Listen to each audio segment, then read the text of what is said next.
wax ak Khalis Khalis mooy sujet bi kii a tànn tey pour parmi nous. Pourquoi Khalis? Pourquoi Khalis? Khalis c'est la traduction en wolof de soldi en italien. Ioro peut me confirmer parce que lui comme bijou il parle italien, mais toi aussi un peu. Je parle très bien l'italien. Voilà. Cipolle. Donc pourquoi une chanson qui s'appelle Soldi? Soldi c'est la chanson qui a gagné samedi dernier le 69e Festival de Sanremo. C'est la kermesse musicale par excellence en Italie. Et elle a gagné a été un artiste qui s'appelle Mahmoud. Ça a créé des polémiques à n'en plus finir. On en parlait un peu partout dans le monde. Donc je peux lancer peut-être les reportages qui va résumer un peu cette histoire, ces polémiques qui ont tourné autour de Mahmoud. Molto caldo, mamma stai tranquilla sto arrivando, te la prenderai per un bugiardo, ti sembrava amore ma era altro, beve champagne sotto Ramadan. Depuis samedi dernier, tous les Italiens ne parlent que de lui, Mahmoud. Né à Milan en 1992, il est le gagnant du 69e Festival de Sanremo, temple de la musique italienne. Mahmoud, depuis samedi, a été la cible de nombreuses polémiques. Sa victoire, décrétée par une jury d'experts, lui a permis de remonter la 3e position obtenue à travers une votation populaire. C'est un complot, ont écrit plusieurs internautes. Mais les polémiques ont vite viré d'une confrontation vote des experts, vote populaire, aux origines de Mahmoud, de mère italienne et père égyptien. C'est honteux de faire gagner un immigré dans un festival de musique italien. On a pu lire via les réseaux sociaux. Tous ces insultes racistes dont le chanteur a été victime ont dévoilé une fois de plus une partie de l'Italie intolérante et ignorante. Mahmoud est, au contraire de cette partie, le visage d'une Italie métissée et consciente qui s'impose avec humilité et mérite. Soldi, son hit, est aujourd'hui premier sur Spotify, Apple Music et iTunes. Pas besoin de spécifier que Mahmoud est italien. Et vous, vous n'avez pas encore commencé à chanter les refrains. Tu dimmi se stavi solo ai soldi, soldi, come se avessi avuto soldi, soldi. Dimmi se ti manco te ne fotti, fotti. Mahmoud la tudd il est parmi nous ce matin parmi eux et puis mu ngi def polémique Italie ay bis ginnaaw bu mu gagné ci programme bu mag boobu nga xam ne ni ñu ngi ko amalee ci foo xam ne ni moom la Chiara wax mooy temple de la musique italienne. Alors pourquoi autant de polémiques sur lui? Alors déjà il faut cadrer un peu la situation. On parle du festival de Sanremo, c'est la kermesse par excellence de musique en Italie, donc tout le monde la connaît à niveau international. Des grands chanteurs sont nés à partir du festival. Donc voilà, il a participé à cette kermesse et il a gagné un peu à surprise, parce que personne ne s'attendait que ces jeunes pouvaient gagner. Et comme je disais tantôt dans les reportages, en fait, les règlements du festival, ça fait qu'il y a, on calcule les votes que les gens font avec les téléphones, voilà, et les votes de la jury des experts. Donc il était 3e par rapport à la votation populaire, mais la jury des experts a fait de telle sorte qu'il a pu gagner. Donc sur les réseaux sociaux, les gens ont écrit oui, c'est un complot contre les gouvernements, parce que il faut dire que aujourd'hui on critique un peu les positions du gouvernement italien. Certains exposantes politiques ont été taxés de racistes. Donc voilà, ils ont dit non, c'est un complot, on a fait gagner un immigré. Voilà, dans la chanson on parle de Ramadan, il y a des phrases en arabe, c'est pour cela qu'il a gagné, c'est pas fair play. C'est vraiment des polémiques stériles et je dirais désolantes à voir. Mais vraiment pendant des jours et des jours et des jours, on n'a parlé que de ça. On a plein des articles qui ont été écrits, je n'ai posté sur ma page. Pourquoi? Parce qu'il a chanté l'argent, c'est ça? Non, non, non, pas du tout. C'est par rapport à ses origines. Ah, d'accord. Bon, disons que la polémique principale, c'était dire que oui, les gens l'ont voté, il est arrivé 3e, donc c'est pas lui qui devait gagner, mais il y a un règlement. Donc c'est les juges des experts, c'est des experts en musique, c'est eux qui ont décrété que c'était les vainqueurs. Ils ont dit oui, c'est un complot. Voilà, mais après, la polémique s'est déplacée de cette confrontation en votation expert, votation populaire, aux origines de Mahmoud. Ça a fait que vraiment ça a dégénéré parce que le niveau est très bas. Si on s'arrête à parler des origines, en plus Mahmoud, il a été obligé dans les conférences de presse de dire mais je suis italien, je suis né et grandi à Milan, je suis allé en Égypte 2 fois.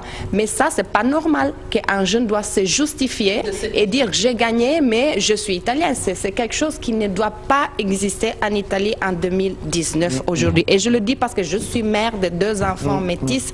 Il y a plein d'enfants métis. Ça se passe presque partout. Voilà, et il faut que les gens comprennent que les sociétés évoluent. Il y a plein d'enfants qui ont des parents qui sont de différentes origines, mais ce qui fait de nous la nationalité, finalement, c'est un passeport. Donc, les gars, il est italien, il a gagné, il faut s'en faire une raison. Comme disait l'autre en France, vous êtes juste français de papier.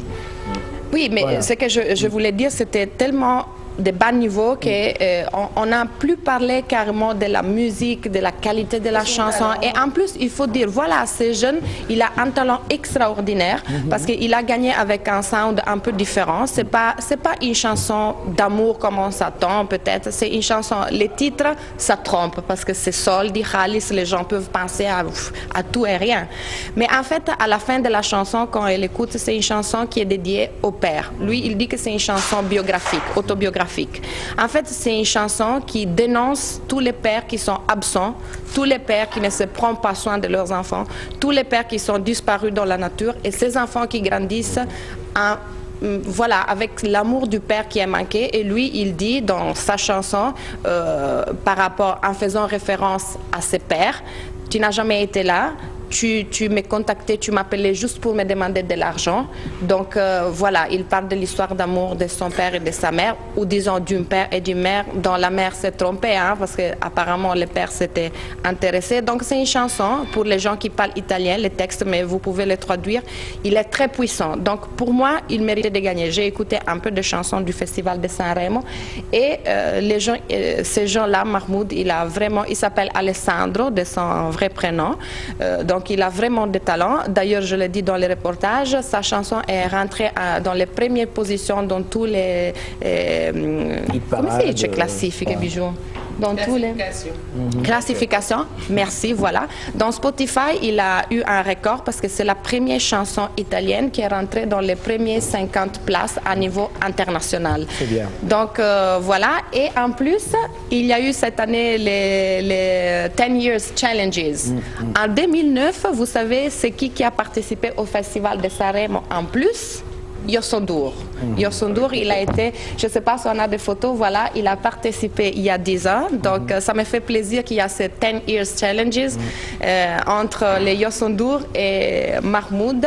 C'est vraiment le visage du monde aujourd'hui. Et dans la chanson, Youssou N'Dour disait « Bienvenue to amigo ». Si, exactement, ça parle du respect de la diversité, c'est ce qui est intéressant. Waouh, je connais la chanson. En fait, ce que je comprends pas en Italie, c'est à la base c'était un pays accueillant où tout le monde allait, où les immigrés avaient leur place.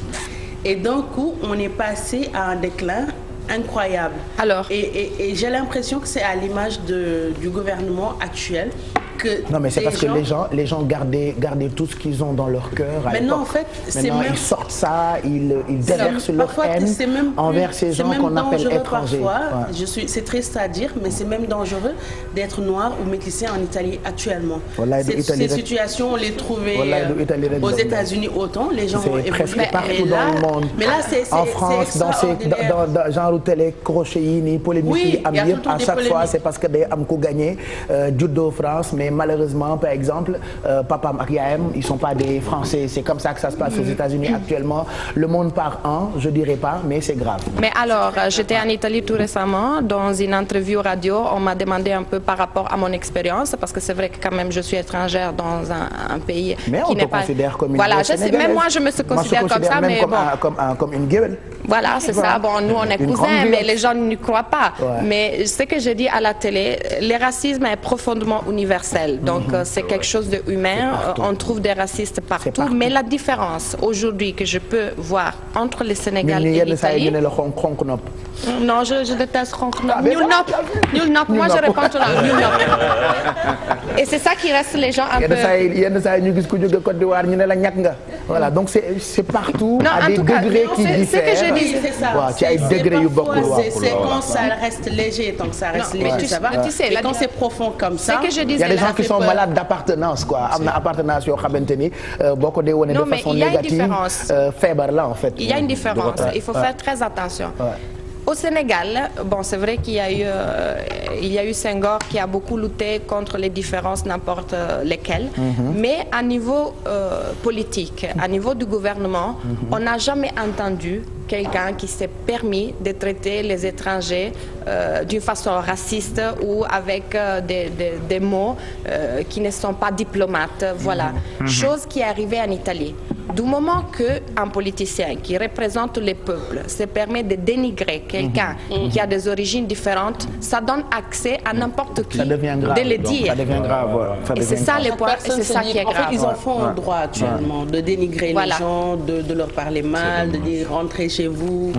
C'est trop triste. Mais alors que quelqu'un qui naît quelque part, qui grandit quelque part, il est de ce quelque part-là. Voilà, ou même quelqu'un qui y habite, qui prend... Hein, docteur, ouais, vas-y. Je dis, nous sommes tous citoyens du monde. C'est ça en fait, c'est ça. Il y a des gens qui n'ont pas compris ça. Mais ils vont le comprendre parce que finalement c'est un monde métissé. Ce sera trop tard. Il y aura tellement de non, le métissage va gagner. Moi, je suis persuadée. J'espère. Mais je veux conclure, pardon, la rubrique parmi nous. On a Yoro, c'est un artiste, c'est un expert. Tu veux écouter une minute de la chanson? Vous allez me dire qu'est-ce que vous pensez réellement de la chanson de Mahmoud. Laquelle? Voilà, Soldi qui a gagné. Si on peut mettre la vidéo, qui est premier actuellement dans tous les charts. Peut-être.